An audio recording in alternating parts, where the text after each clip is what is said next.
So welcome to another Wargame review from theplayersaid.com. My name's Alexander. And I'm Grant. And today we played the Battle of Wakefield, which is a standalone game, which you can find in C3i issue 31, and that's available online. The Battle of Wakefield is part of the Blood and Roses game, which is part of the Men of Iron series. So the series is designed by Richard Borg, and there's a bunch of titles in the series. There's Men of Iron, there's Infidel, which is like a Crusades one, Blood and Roses, which is Wars of the Roses. It's Berg. Berg? Did I say Borg? You did. We just said We were just talking about that. And I said, "Don't say Borg, Grant." And then I said Borg. And usually I had it Grant, in my brain. Usually Grant's the one that says the stupid stuff. So good job, Alexander. So yeah, Richard Berg, important distinction. Yep. Okay, so he designed the series. This particular battle, this is designed by Ralph Shelton, and this is kind of the decisive battle towards the end. You've got Richard of York, and he kind of tries to lay waste to the Lancastrian forces, and it was disastrous. Historically, he thought he was going to have a lot of reinforcements coming in. They never arrived because there were some turncoat issues, and he attacked a far superior force and got wiped, basically. He died. It didn't go well, and that was kind of a big turning point towards the end of the war, I believe. So this game was my first ever game in this time period. Mine too. I've never played any of the other games in the series, or any of them. But the series are, in the box you'd get a series of pitched battles, basically. This is a single battle, and the game will have 3 or 4 different maps, and you play a battle on each one. It's not like some big campaign or anything like that. This is a single battle. Here's your order of battle. Here's your forces. And you have commanders, and it's individual units. So here's my infantry units, here's my longbow units, and I've got mounted men-at-arms, cavalry units, things like that. And it's kind of what you'd expect, right? Lots of maneuvering on open fields, trying to keep your battle lines together and keep your formations so that you don't get flanked or kind of overrun, those kind of things. And flank attacks do matter significantly, and attacks coming through multiple hex sides matter. For this particular game, Battle of Wakefield, there is a 12-page rulebook, so it wasn't too much to digest. And considering we've never played anything in this series or anything like that, it was decently simple to pick up and learn. There were some very different styles of mechanics that I hadn't been used to, which were interesting, right? It was interesting to learn new mechanics. I think a lot of what we do is, modern conflicts, World War II conflicts, where it's moving and shooting, things like that. Hardly anyone on this battlefield can shoot. It's about bringing your men together, doing various charges, or like pushing, called shock attacks, and then trying to defend against those, and jockeying for position. Also, in this game, the facing of your units matter as well. So, like I said, that you can get attacked from the flank or from the rear or both at the same time, and if that happens, it's very likely your units are going to break. You'll become disordered or you get eliminated. And so, again, that's very important, the shapes of your formations that you're attacking with. And that's something that I've not gained that very much. A lot of the stuff we do it's on a huge grand scale. Can I keep my Barbarossa lines together as I get further into Russia? But on this kind of micro scale, that was very, very interesting. And I think having to learn, I said it when we were playing, the tactical puzzle that you're trying to crack this, and it's a matter of understanding what benefits you get from what types of attacks, what type of units against other types of units. And that was something we're not necessarily as used to because we don't play this type of game. That was the only thing I thought was more difficult to pick up, but we got it by the end. They had a really cool matrix, and it made sense, right? Yeah. Bowmen against mounted men-at-arms is not good. Yeah. Never a good thing. When the cavalry start charging your longbowmen, it's time to run away. What I thought was interesting about this game was the victory conditions, because it wasn't necessarily something that's very static. You win on X turn if certain conditions are met. That's not the case. Right. There's no turn limit to this game, but it's not a long game. Don't have to worry about it. It doesn't go on forever. Basically, you just keep going and keep going and keep going until someone wins. And how you win... Actually, until someone loses. Yes, that's actually how it is. It's not really you're winning it, you're just not losing. Yeah, the opponent loses the game. It's kind of an interesting change-up of... Basically, there's a track, and you basically track your flight points, which you can attribute to losses and value of losses. So for each infantry unit you lose, you get a point on that track. If you lose your overall commander, very bad, you get 5 points on that track. Yeah. Not good, you don't want to do that. You know, your big strong men-at-arms, your nobility who have got good armor, when you start losing those, kind of 3 is kind of in the middle there. And basically what happens is, at certain points of the game, you'll be called for a loss roll. And you just roll a d10, and you add it to the number of those flight points you've accrued, or losses. And if that number exceeds a certain amount, which in this game is 18, so if you take 10 losses, and you roll a 9 on that d10, game's over, kind of thing. But that's also part of that tactical puzzle is, do I risk my really good units getting killed? Because I'm going to get flight points. Whereas if I lose just like an infantryman, it's 1 point. Right. But when you start losing those men-at-arms and you're getting those 3 flight points, you get up that track real quick, closer to losing. And because of that, I was pretty hesitant to use my commander until I think I started to understand, oh, he's pretty good. He's not going to die immediately. Yeah. And you can always retreat, right? So I... Definitely, if you lost a commander, 5 points, that the game would... 5 points is a big almost swing. Insurmountable.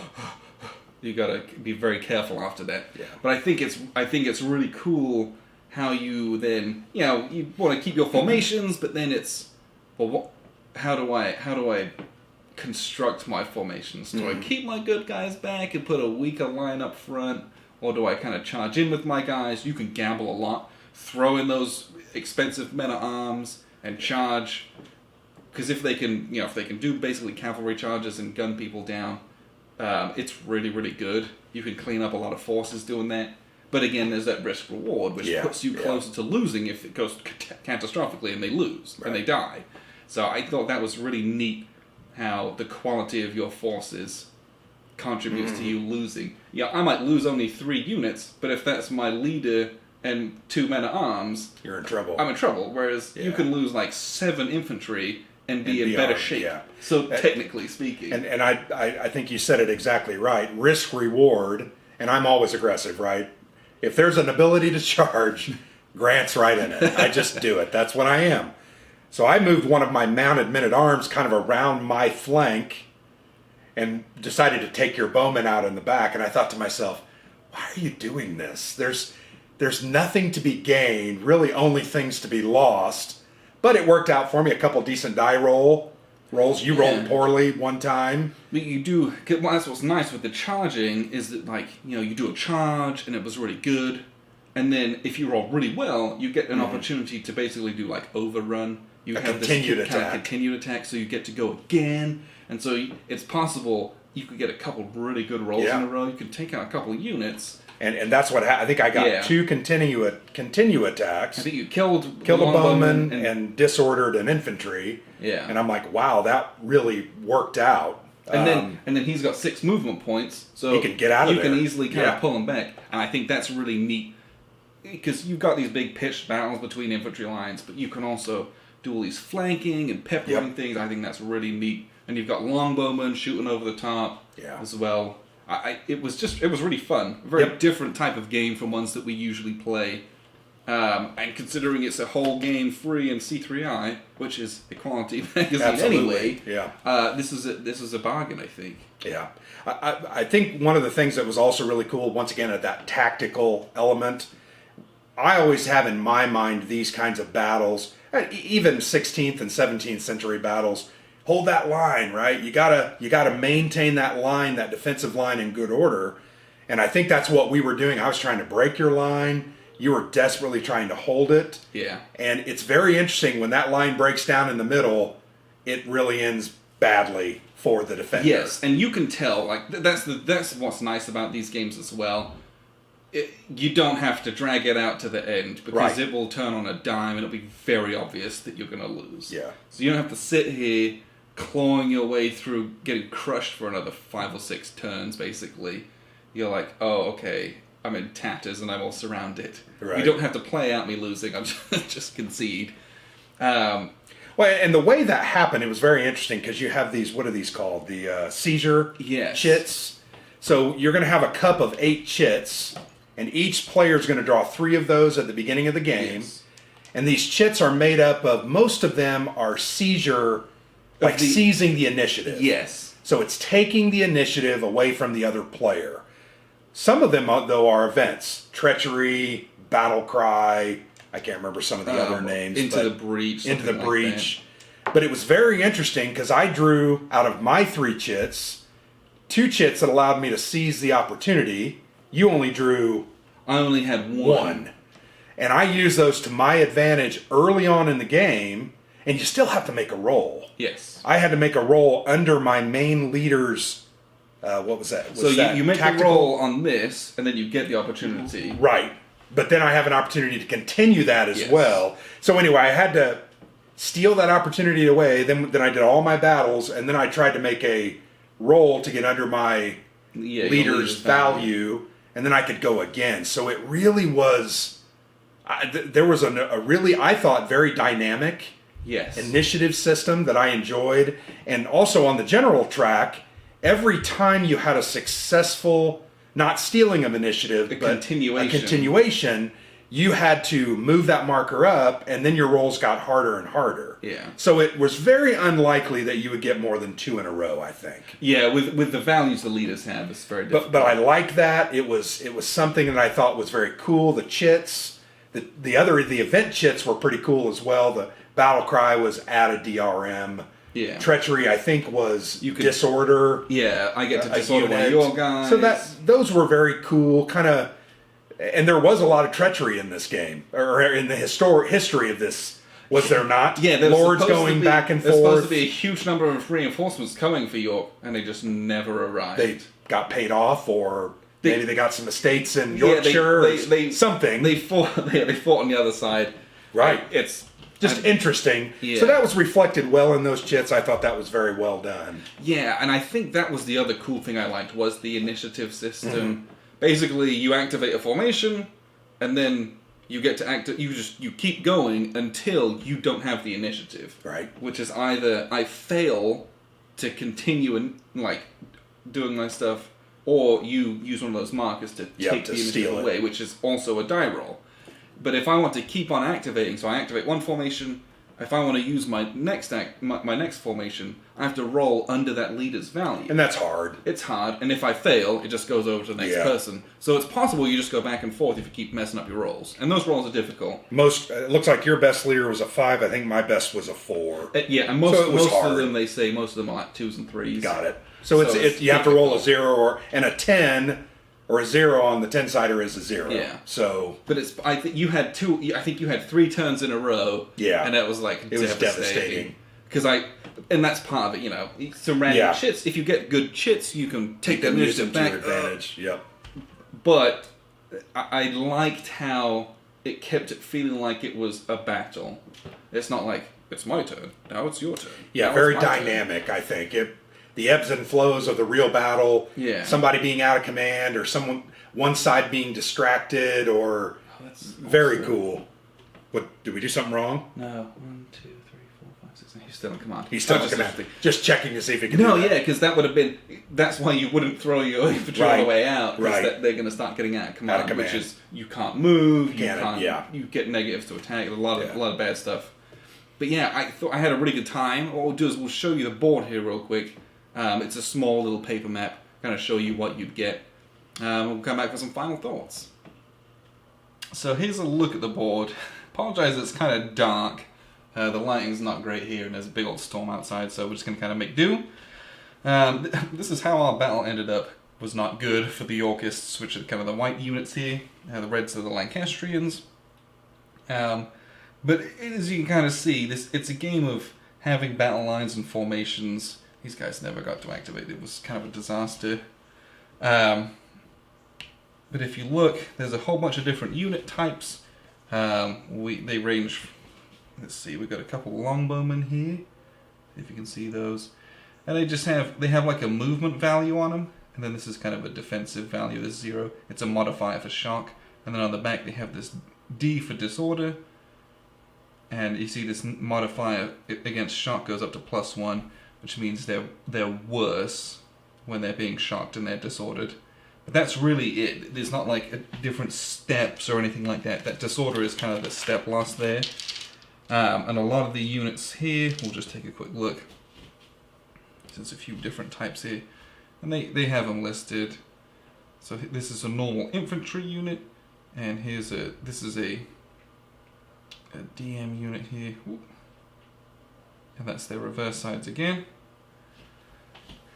Yeah, DM is dismounted, I believe, but I don't know if that's true. But you notice there's not like an attack value or a range value typically that you'd expect. And that's because this game handles combat in a way that was new enough to me. So if you look on the play chart, what you do is you kind of consult this matrix. And what you're looking for when you're doing shock and charge attacks, which, I don't know, I felt like we did a lot of those. You look up the unit type that you're attacking with. So my infantry, if they're doing a shock attack against longbowmen, I get a +1 modifier to a D10 die roll. If a mounted men-at-arms is charging or doing a shock attack against bowmen, it's a +3, so they're really, really good against those.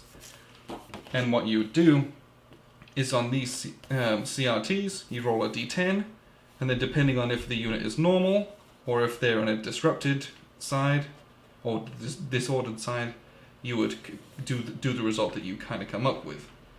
For longbows, they have their special little fire table up here, but really, that's kind of it. It's a lot of moving, attacking, and doing these kind of shock and charges like that. It's really very, very simple once you learn it. But again, 12-page rulebook, it's quite easy to learn. The movement value is kind of this printed in this bottom right-hand corner. This is a 6, and I think like the infantry have like a 4, and this guy here, once they're disordered, has a 3, so not very good. And it's a movement point value: 1, 2, 3, 4, 5, 6. If you move into woods or villages, it's obviously more. And when you start getting into adjacent to enemy units or moving out of those, it's +1s. So you expend more movement to not kind of get stuck in attacking them, basically. And attacking it's quite simply you roll a die and you add your modifiers and consult that table. Some of the interesting parts about it is that when you're in these kind of close quarters, your facing is important. So this guy, and you'll notice all these red ones look like they're upside down. And what happens is this dude has 2 front hexes, 2 flank hexes, and 2 rear hexes. Conversely, this guy has 2 front hexes, 2 flank hexes, and 2 rear hexes. So these are both attacking at the front. Well, this guy, if you can see, he's facing this way. This is a front hex for him, but a flank hex for the white unit. So when these guys both do shock attacks against him, put out these little shock markers, what happens is you then get extra bonuses. So on these DRMs, you now have, if attackers are attacking through 2 or more sides, front, rear, left flank, or right flank, or we're attacking from the right flank and from the front, then we get a +4 die roll modifier on our shock attacks. And so that's where this kind of tactical aspect and breaking the lines comes in, and it's really important. Because if you can kind of punch a hole through, you can then start flanking, and if you can do that whilst you're on the offensive, you can do a lot of damage. Now, what you don't want to happen is that you punch a hole through, and then your attack kind of peters out. If the enemy can then take the initiative back, well, they'll be able to encircle you and do counterattacks, and then your units become isolated, and they're very vulnerable as well. So you get a lot of really cool jockeying and positioning, and that was something that I didn't really, that kind of made itself aware during the game, it revealed itself to us and was really fun to play around with, trying to get good positioning and get good attacks in. You can see down here, this is Grant's cavalry unit. My flank was totally messed up here, and he just sent it round and charged in. He took out a bowman and then charged into this infantry unit here that got disordered, and he was going to just keep piling it on. It's going to be very bad. But that's part of what that is. Again, and had to learn some new kind of styles for playing the game, because your units can only do so much, and they act very differently from what you might expect in like a World War II game, where it's, you know, I can have a couple guys over here and a couple guys over here hiding in trees, and they're just going to shoot. Here you have to have your formations, and they have to be intact. It's very, very important to do that. One thing else that I wanted to talk about was the flight points and initiative track, which it's kind of over here, you can't really see it, but basically initiative works where with different colors, and I'm going to turn the light on so you can kind of see it, but you'll see this big old glare here, so it's kind of a hot mess. This formation, they're called a battle, which is confusing. This is a battle, and they're fighting in a battle. The green guys are activated by the green dude. So if I was to activate all them, what would happen is I have the option to continue attacking. I can pass, and then my opponent gets a turn, or I can continue, which means I choose one of my other battles or formations. So I got my blue guys or my black guys. I say, I'm going to attempt to activate my blue guys now. So the opponent effectively doesn't get a turn or an activation. So I look at his activation value on the leader, and he is a 5. This red number in the top right hand corner. I think he was in here. Okay, so I roll a d10, and I rolled over that number. I rolled a 7, so that's no good. Basically, I fail my check, they don't get to activate right now, it goes to my opponent's turn, and he would then get to activate whichever one of his formations he chose to. If I had passed the check, I roll a 1, I roll under that number, great, I get to activate my blue guys. And what happens is that I would then have this number of successful continuations, because that's called a continuation check. So this goes on kind of the one space of the track, which means that once I'm done activating my blue guys, I can go back and activate any one of these guys, green guys or black guys. I say, I'm going to do the black guys over here, which is Richard Plagen. It's Richard of York. I'm going to roll under this 3 here, but whatever number this sequential continuation is on is a positive modifier. So it's harder to keep continuing. You can only pile on so much. So I roll a 9, total failure. If I roll like a 3, I've got a 3 here, but I'm +1 because I've already had one continuation, so I'm a 4, so I fail. Now, if you start rolling a 1, boop, you can keep going. But then this goes up onto the 2 space on the track. So then if I try to continue again, I'm going to roll this guy. Well, basically anything I roll that isn't a 0, I'm going to add +2 to it, because this is on the 2 space, so to speak. Roll a die, roll a 3, so I'm a 5, so I fail. And that's why these guys with the 5 activation value are really powerful, because after you've had a couple continuations, there's still a decent chance where you could get them to go. Now, anytime I say I'm going to do a continuation check with these guys, the opponent has the option to play a seizure marker. And these seizure markers were really fun. There's 8 to start with in the game, and you just pull out 3 of them. 1, 2, 3. You kind of keep them hidden from your opponent. So these are the ones I can use in the game. These ones we just put away. We don't use those. And on the back of these, some of them have some pretty interesting effects.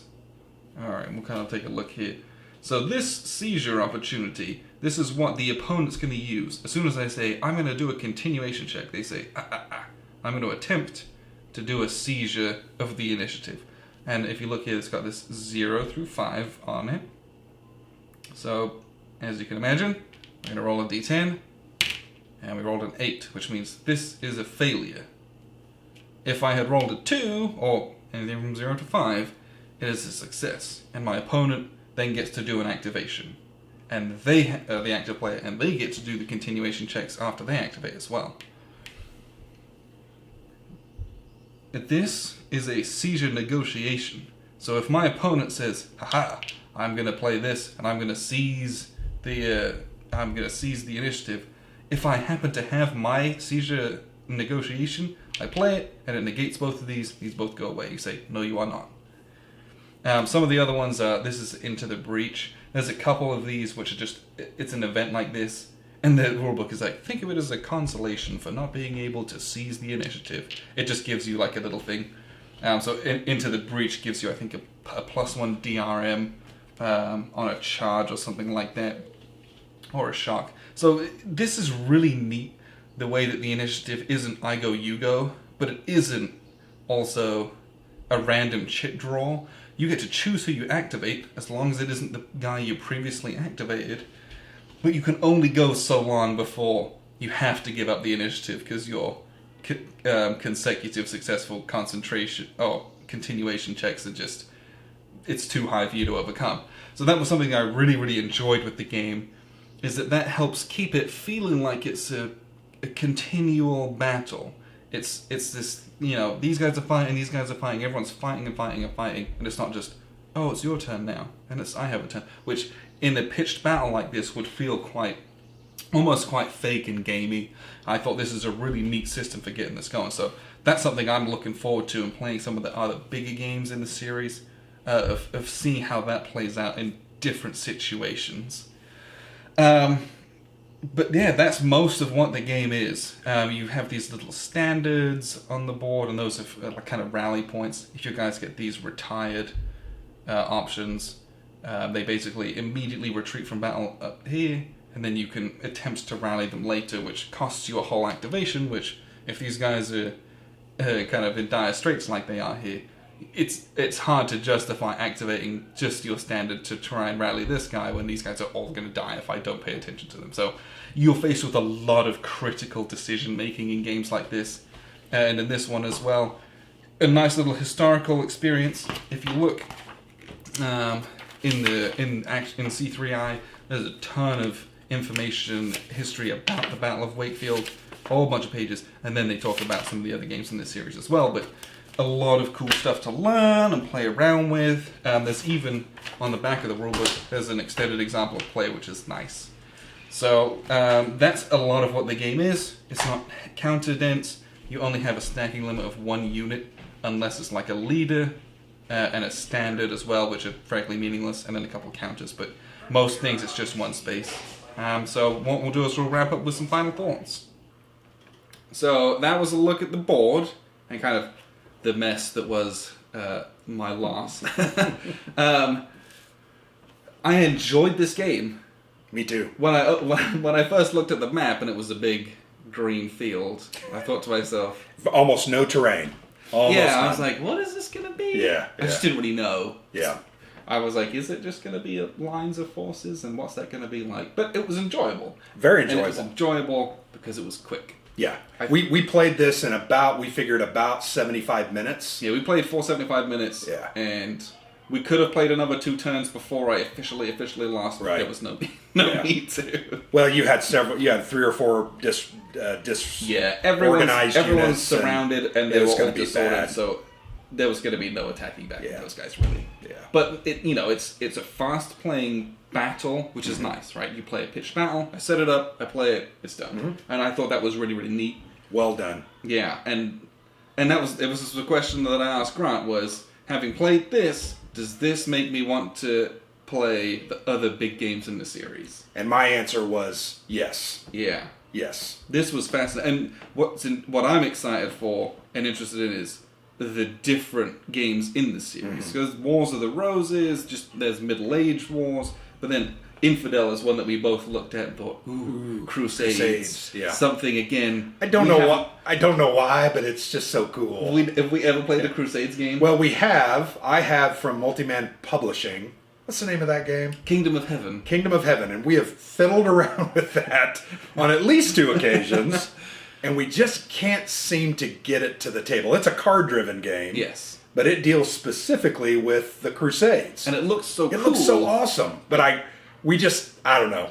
It's a big rule book. It's like 60 pages. But so one other thing I wanted to say is just yesterday, the GMT monthly update came out, and one of the P500, the new P500 offerings, was a Men of Iron 3-pack.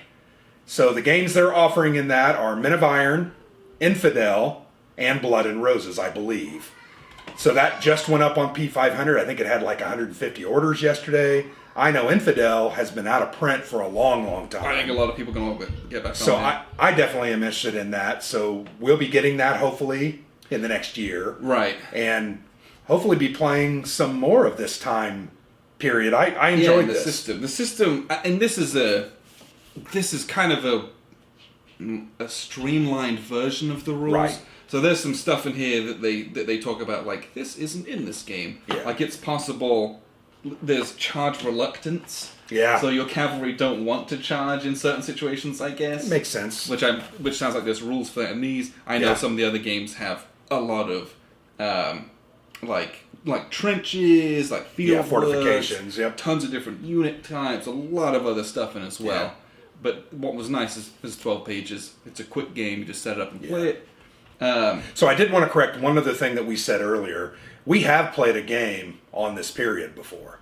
A Block War game. In this period, yes. Right. Richard III. Yes. From Columbia Games. But not in Infidel game. or... Yeah. But we did play, and that was a great game. That had treachery in it. That had events in it. It had the great Irish... The potato gambit. Yeah. Yeah, that was fun.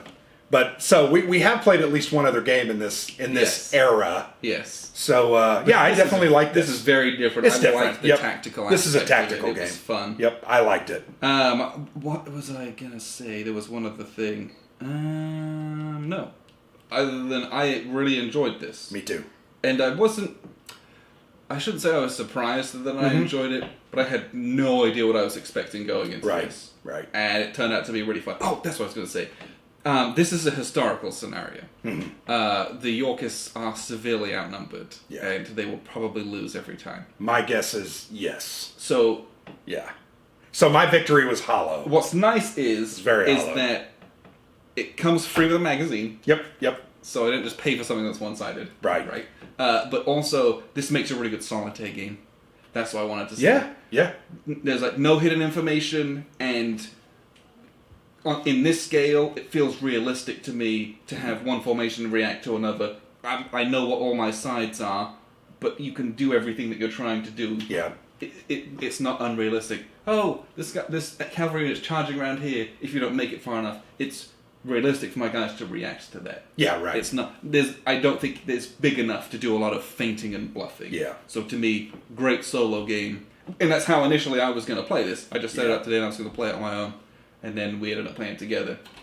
So, which I'm glad we did. Yes, but yeah, this is some games. I think you couldn't do solo well. This is not one of them. I think you could play this solo very easily. So I do want to add a caveat to that, because we talked earlier. This game is about ranges and about the ability to attack, right? So one of the things that you did incorrectly at the very beginning was you moved too far, allowing me to get in position to strike you. Yeah, you would have stopped. I moved my units up. Yeah, they're full movement, basically. They're full movement, and that put me in range to be like attacked, charged and shocked on turn one, and that was like so dumb. So that would have changed things a little bit, I think. Although you rolled really well that first. Remember, you rolled like 3 zeros. Well. So this game, once again, I talked about it earlier. It is about understanding the limitations of your units, the advantages of your units, understanding range and positioning, and taking advantage of that. And what's nice is for a game where you actually count hexes quite a lot. Yeah. Still was 75 minutes. It was really quick. Yeah, it was pretty quick. Like there are some games we play where it's like every time you have to count takes forever and the games drag on. This was quick. Short and quick and it was over, so that was really fun. So this is the Battle of Wakefield, and this is Yorkshire, England, and this is a very specific day. It's only one day of the battle. And again, this is available in C3i issue 31, which you can get online. Came out in January? And the magazine's great. I think you did an unbagging of it. I did. So you can go see all the stuff that's in the magazine. There's a ton of extra bits and pieces in there. But the game itself that goes with it was really fun. And that's what this was about. So I appreciate you guys tuning in. I've been Alexander from theplayersaid.com. And I've been Grant. Thank you.